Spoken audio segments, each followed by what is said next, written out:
सकाळी सकाळी या दोघी नक्की कशाचं पोस्टमॉर्टम करतायत असा प्रश्न बबडीला पडला होता. तर माझ्या व्लॉगिंगच्या दुनियेत आणखी एका साधनाची भर झाली, ती म्हणजे हा लॅपटॉप, जे की मी माझ्या बर्थडेला स्वकमाईने स्वतःसाठी घेतलेलं गिफ्ट आहे. लॅपटॉपपेक्षा तर जास्त आनंद मला बॅग मिळाल्याचा झाला, कारण वर्ष झालं मी एकच बॅग वापरत होते. लॅपटॉपचा चमचमता कीबोर्ड बघून बबडीला खूप नवल वाटत होतं. मला एडिटिंगसाठी तर लॅपटॉप हवा होताच, शिवाय कॉलेजच्या प्रोजेक्टसाठी पण लागणार होता.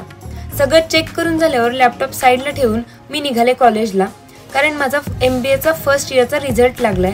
आणि हो, तुम्ही विचारायच्या आधीच सांगते, मला 78% मिळालेत आणि आता सेकंड इयरचं ॲडमिशन करायचं होतं. सो लवकर जाऊन परत यावं म्हणून उबर केली, पण कात्रजच्या ट्रॅफिकमध्ये जायचा तो वेळ गेलाच.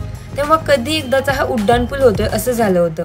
त्यानंतर रिझल्टची प्रिंट काढून कॉलेजमध्ये गेले आणि पटकन माझा आणि सलोनीचा फॉर्म व फी भरून रिटर्न आले. तेव्हा कुठे डोक्यावरचं ओझं हलकं झाल्यासारखं वाटलं.